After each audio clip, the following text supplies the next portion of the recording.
Hello and welcome everyone. उम्मीद करते हैं आप सब बहुत अच्छे होंगे। आप शिक्षक भर्ती परीक्षा या अन्य भर्ती परीक्षा की तैयारी कर रहे हैं तो यह वीडियो आपके लिए बहुत ही सिलेक्टेड है। आज के इस वीडियो का टॉपिक है भारतीय स्वतंत्रता संग्राम, और यह एक ऐसा टॉपिक है जो कि सभी भर्ती परीक्षाओं के लिए बहुत ही ज़्यादा इंपॉर्टेंट है। तो बहुत ही आसानी से थ्योरी और एमसीक्यू के साथ पूरे टॉपिक को हम पढ़ने वाले हैं। तो चलिए बिना टाइम गवाए वीडियो शुरू करते हैं।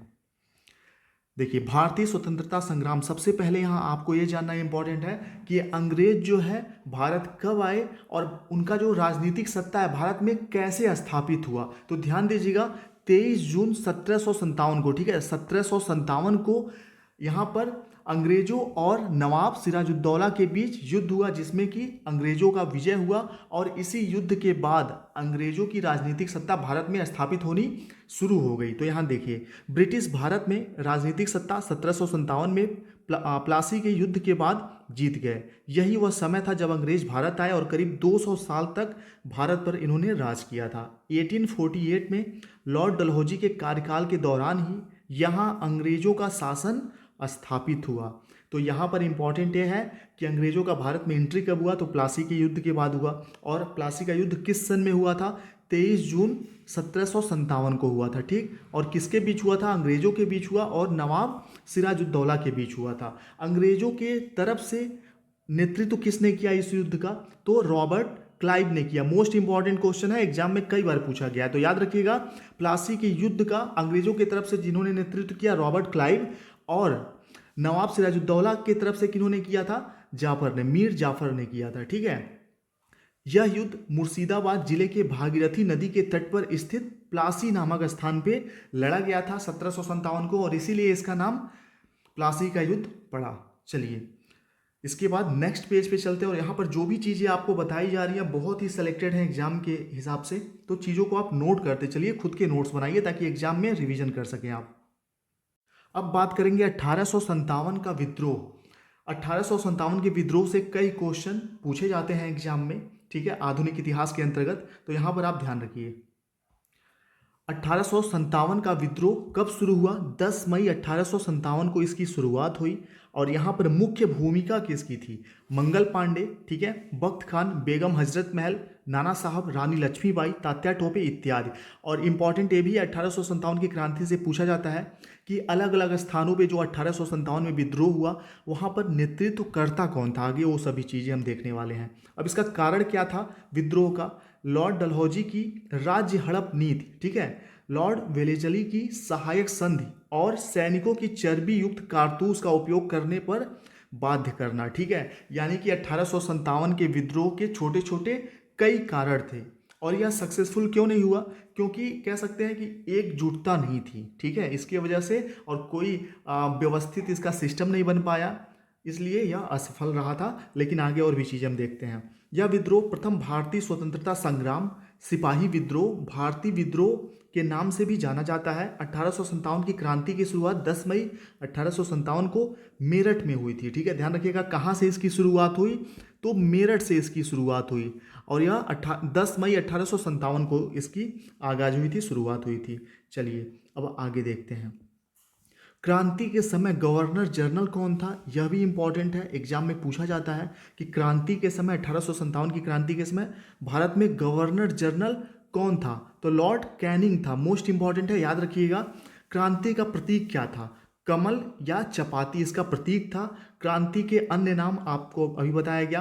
प्रथम भारतीय स्वतंत्रता संग्राम, सिपाही विद्रोह या भारतीय विद्रोह के नाम से इसको हम जानते हैं 1857 की क्रांति को। 1857 की क्रांति में मंगल पांडे को बैरकपुर में 8 अप्रैल को फांसी दे दी गई थी। ये चीज़ आप याद रखिएगा, एग्जाम में पूछा जा चुका है। मोस्ट इंपॉर्टेंट चीज़ें हैं, क्योंकि मंगल पांडे का नाम 1857 की क्रांति में सबसे अधिक आता है और इम्पॉर्टेंट है। चलिए आगे देखते हैं। जैसे देखिए, लखनऊ में जो धरना हुआ था शिक्षक भर्ती के लिए, छोटा सा एग्जाम्पल देना चाहूँगा। तो उसका फ़र्क गवर्नमेंट पे पड़ रहा था, लेकिन आचार संहिता लगने की वजह से कह सकते हैं कि वह पूरी तरह से रुक गया। लेकिन ऐसा नहीं है कि जो लखनऊ में धरना हुआ शिक्षक भर्ती के लिए हाल ही में, उसका कोई फ़र्क नहीं पड़ा गवर्नमेंट पे, या लोगों में जागरूकता। सबसे बड़ी बात है कि लोग जागरूक हो गए, जो घर में भी बैठे थे उनके अंदर भी गुस्सा था, और अपने हक के लिए वे जागरूक हुए। और कह सकते हैं कि जो सक्सेसफुल नहीं हो पाया, इसके पीछे रीजन ये था कि जो नेता थे, ठीक है, छात्र नेता, उन्होंने बहुत मेहनत की लेकिन टुकड़ों में बटे हुए थे। ठीक है, टुकड़ों में क्या हुआ, बटे हुए थे। अलग अलग संगठन है, छात्र संगठन, डीएलएड का अलग, बीएड का अलग, इसका अलग, उसका अलग, डीएलएड में भी 4-5 हैं।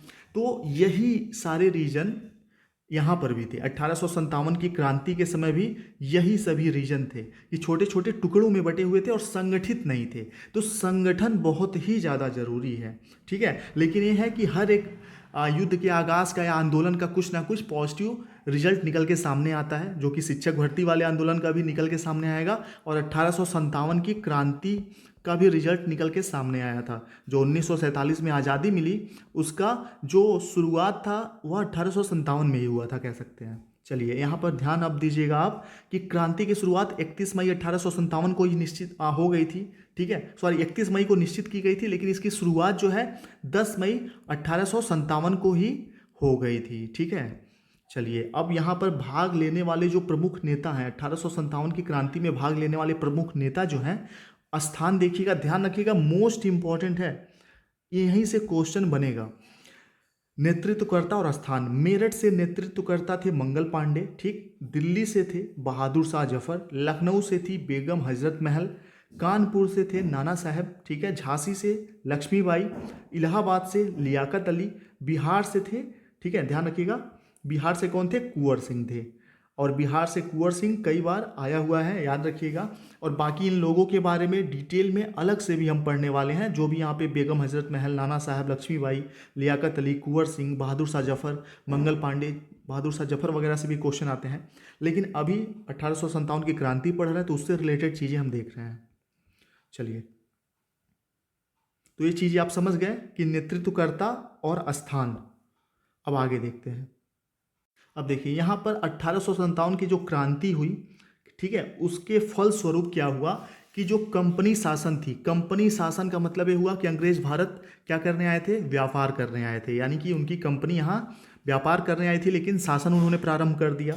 और 1857 की क्रांति के बाद ठीक है, वहाँ पर ये महसूस किया गया कि कंपनी का जो शासन है वह कमज़ोर है या फिर गलत है। इसके फलस्वरूप क्या हुआ, ध्यान दीजिए, 1857 के प्रथम स्वतंत्रता संग्राम के परिणाम स्वरूप भारत में कंपनी का शासन समाप्त हो गया। ठीक, याद रखिएगा, भारत का शासन ब्रिटिश सरकार ने ग्रहण किया और रानी विक्टोरिया को भारत की शासिका घोषित की गई। ठीक है, अगस्त 1858 ईस्वी में ब्रिटिश संसद ने एक अधिनियम पारित किया। यहाँ से कई क्वेश्चन बनते हैं। 1857 की जो अधिनियम 1800, ठीक है, 57, याद रखिएगा, संसद ने एक अधिनियम पारित कर दिया और कंपनी के शासन को पूरी तरह से समाप्त कर दिया गया। और इस अधिनियम में 1858 के अधिनियम में बहुत सारे महत्वपूर्ण परिवर्तन किए गए और यहीं से क्वेश्चन बनना स्टार्ट होता है। चलिए आगे देखते हैं। अब देखते हैं इसके फलस्वरूप परिवर्तन क्या हुआ 1858 के अधिनियम के अंतर्गत। ठीक है, उद्घोषणा में सभी भारतीय राजाओं के अधिकारों के सम्मान को वापस करने का वादा किया गया और भारत में ब्रिटिश क्षेत्र के विस्तार पर रोक लगा दी गई। लेकिन ये सब एक तरह से छलावा ही था। ठीक है, जैसे नेता आज के टाइम में करते हैं, बड़े बड़े घोषणा कर देते हैं और उसको फॉलो नहीं करते, वैसे ही यहाँ पर भी कुछ हुआ था। ठीक है, आगे देखते हैं। इनमें लोगों के प्राचीन अधिकारों और परंपराओं आदि के सम्मान और न्याय, सद्भावना और धार्मिक सहिष्णुता की नीति के अनुसरण करने का वादा किया गया। ठीक है, और इसके अलावा और क्या चीज़ें हैं, ध्यान दीजिएगा कि पहले जो 2 संबंधे 1 था, भारतीय और ब्रिटिश सैनिकों का अनुपात, उसको 3 संबंधे 1 कर दिया गया था। ये भी इम्पॉर्टेंट है, ध्यान रखिएगा। और उच्च पद पे जो ब्रिटिश सेना के उच्च पद थे, वहाँ पर भारतीयों को पदासीन करने पे रोक लगा दिया गया, यानी कि भारतीय 1858 के बाद ब्रिटिश सेना में बहुत ऊंचे पद पे नहीं रह सकते थे। चलिए आगे देखते हैं। 1857 के रोचक तथ्य, ये जो क्रांति थी इसके जो रोचक तथ्य हैं जिनसे क्वेश्चन बन सकते हैं, ध्यान दीजिएगा। यह क्रांति महज सिपाही विद्रोह था। ठीक है, सैनिक विद्रोह था, ध्यान रखिएगा। इस क्रांति की शुरुआत अचानक और बिना किसी योजना के सिर्फ चर्बी वाले कारतूसों के कारण हुई थी। इसका मुख्य कारण चर्बी वाले कारतूस का यूज बताया जाता है। ठीक है, लेकिन और भी बहुत सारे छोटे छोटे कारण थे। असंतोष था भारतीयों में, जिसके फलस्वरूप 1857 की क्रांति हुई थी। यह विद्रोह केवल उत्तर भारत में हुआ, ठीक है, यह पूरे भारत पर ना होकर कहाँ हुआ, सिर्फ उत्तर भारत पर हुआ था यह विद्रोह। जैसा कि मैंने कहा कि पूरा देश संगठित नहीं था उस टाइम। उसके बाद अगला है, इस विद्रोह में कुछ राजे रजवाड़े भी शामिल हुए, वे सब अपना राज छिन जाने के कारण असंतुष्ट थे। वही पे चौथा पॉइंट है कि वही मुस्लिम समाज में भी फिर से भारत में अपना शासन हासिल करने के लिए इस विद्रोह में शामिल हुए। उसके बाद अगला पॉइंट है, 10 मई 1857 को जलिया जी माफ करिएगा 10 मई 1857 को आ, जली स्व जली स्वतंत्रता की पहली चिंगारी ने भारत में 90 साल तक भारतीय लोगों के संघर्ष को जारी रखा, जिसके कारण अंग्रेजों को देश छोड़कर जाने पर मजबूर होना पड़ा। यानी कि 1857 की क्रांति के बाद लोगों में एक जागरूकता हुई, जैसे कि शिक्षक भर्ती के धरने के बाद लोगों में जागरूकता हुई है। पहले लोग इतने एक्टिव नहीं थे, ठीक है, मैं तो बहुत पहले से यहाँ पर यूपी की भर्ती, दिल्ली DSSB KVS की भर्ती को देख रहा हूँ, तैयारी कर रहा था लगभग 2013 से ही, ठीक है, इसलिए मैं बहुत दिन से देख रहा हूँ। आज तक ऐसा मतलब नहीं हुआ था कभी जैसा इस बार धरने में हुआ है। अलग अलग जिलों में लोग मतलब एक्टिव हुए हैं, ठीक है। तो ऐसे ही 1857 की क्रांति के बाद लोग जाग गए थे, कह सकते हैं। अब अगला देखिएगा, घोषणा के तहत 1861 में भारतीय लोक सेवा अधिनियम बनाया गया, जिसके अंतर्गत संपूर्ण महत्वपूर्ण पदों पर ICS, ठीक है, ध्यान रखिएगा ICS, जिसको वर्तमान समय में IAS बोला जाता है, अधिकारी नियुक्त किए जाते थे। 1863 में यह परीक्षा उत्तीर्ण करने वाले पहले भारतीय सत्येंद्र नाथ ठाकुर थे। मोस्ट इंपॉर्टेंट क्वेश्चन है कि ICS की परीक्षा उत्तीर्ण करने वाले प्रथम भारतीय कौन है, तो सत्येंद्र नाथ ठाकुर हैं और 1863 में इन्होंने यह एग्जाम क्वालिफाई किया था। ध्यान दीजिएगा, इस टॉपिक में और भी बहुत सारी इंपॉर्टेंट चीज़ें हैं, ठीक है, जैसे कि गवर्नर जनरल का पद वायसराय कहलाने लगा, ठीक है, वायसराय कहलाने लगा, ठीक है। प्रथम वायसराय कौन थे उस समय, और भी बहुत सारी चीज़ें इसमें और इंक्लूड हैं जो कि MCQ के रूप में हम देखेंगे। और ऐसा नहीं है कि यह टॉपिक समाप्त हो गया, यह टॉपिक जो था 1857 की क्रांति, इसके बाद और भी इसके आगे कंटिन्यू या सीरीज रात को 9 बजे प्रतिदिन आपको मिलती रहेगी, जब तक आधुनिक भारत जो है, आधुनिक भारत का जो इतिहास है, कह सकते हैं मॉडर्न हिस्ट्री जो है, यह पूरा कंप्लीट करेंगे, क्योंकि मॉडर्न हिस्ट्री से ही, आधुनिक भारत के इतिहास से ही आपके एग्जाम में सुपर डेट या और भी परीक्षाओं में क्वेश्चन सबसे ज़्यादा पूछे जाते हैं। तो आधुनिक भारत का इतिहास कंटिन्यू रोज 9 बजे रात को चलता रहेगा। आप वीडियो कभी भी देख सकते हैं चाहे तो। अब चलिए कुछ MCQ करते हैं, उसके बाद अगले दिन इसका नेक्स्ट टॉपिक करेंगे, ठीक है, स्वतंत्रता संग्राम का या भारतीय आधुनिक इतिहास का जो अगला टॉपिक है कल हम करने वाले हैं। अब क्वेश्चन कर लेते हैं, MCQ क्वेश्चन। और वीडियो आपको कैसा लगा प्लीज़ कमेंट बॉक्स में ज़रूर बताइएगा, और वीडियो को लाइक ज़रूर करिए यहाँ पर MCQ करने से पहले, क्योंकि आप लोग भूल जाते हैं, आपके लिए मेहनत की जाती है, कम से कम लाइक कर सकते हैं आप प्लीज़। और कोई भी कमी हो तो कमेंट बॉक्स में ज़रूर बताइए ताकि उसको सुधार किया जाए। चलिए क्वेश्चन नंबर 1 देखते हैं। 1947 के भारतीय राष्ट्रीय कांग्रेस के दिल्ली अधिवेशन की अध्यक्षता किसने की थी? अभी तो हम 1857 से आगे बढ़े हैं 1860 61 तक, ठीक है। इसके बाद 61 से आगे भी जो और चीज़ें हुई थी वो भी हम कल करने वाले हैं थ्योरी के रूप में। चलिए तो 1947 के भारतीय राष्ट्रीय कांग्रेस के दिल्ली अधिवेशन की अध्यक्षता किसने की थी? तो क्वेश्चन नंबर एक का सही आंसर क्या है? तो यहां पर सही आंसर है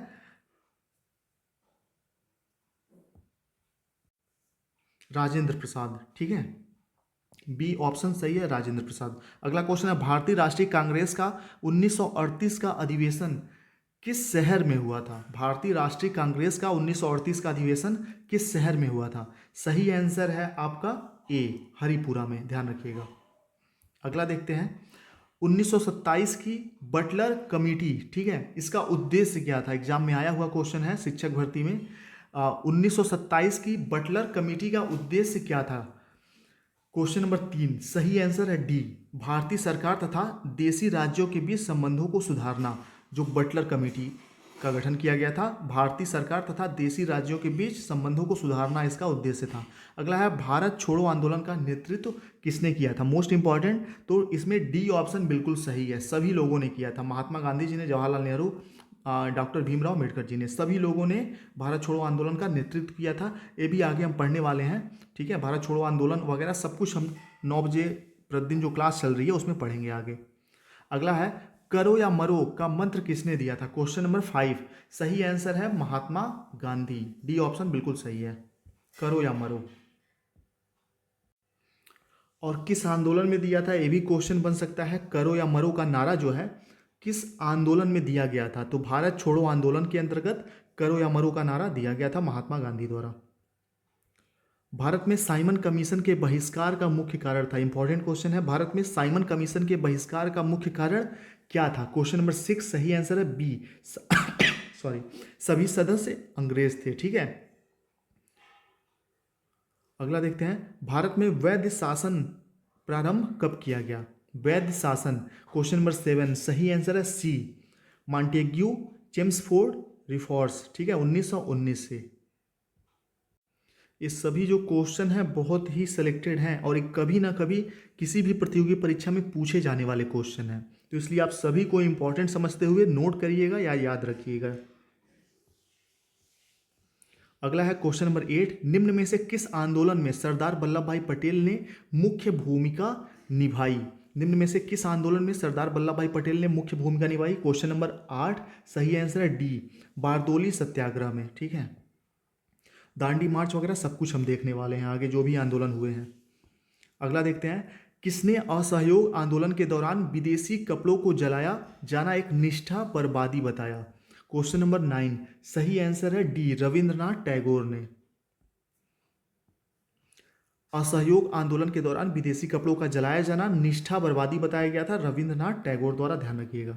क्वेश्चन नंबर 10 देखिए, भारत छोड़ो प्रस्ताव का आलेख किसने बनाया था? भारत छोड़ो, ठीक है, का प्रस्ताव का आलेख किसने बनाया था? Question number 10 Mahatma Gandhi, B option सही है। अगला देखते हैं, भारत के स्वतंत्रता आंदोलन के दौरान महात्मा गांधी द्वारा स्थापित साबरमती आश्रम किस नगर के बाहर स्थित है? क्वेश्चन नंबर 11 सही आंसर है अहमदाबाद, बी ऑप्शन सही है।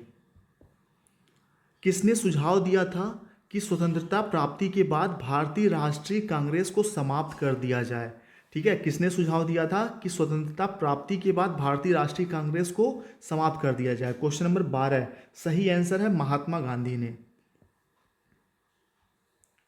अगला देखते हैं, महात्मा गांधी दक्षिण अफ्रीका से भारत किस वर्ष लौटे? मोस्ट इंपॉर्टेंट क्वेश्चन, कई बार एग्जाम में आया हुआ है। महात्मा गांधी दक्षिण अफ्रीका से भारत किस वर्ष लौटे? क्वेश्चन नंबर 13 1915 में, ए ऑप्शन सही है। क्वेश्चन नंबर 14, गांधी जी की मृत्यु पर किसने कहा हमारे जीवन से प्रकाश चला गया? यह किसने कहा हमारे जीवन से प्रकाश चला गया गांधी जी की मृत्यु के बाद? क्वेश्चन नंबर 14 सही आंसर है जवाहरलाल नेहरू, डी ऑप्शन सही है।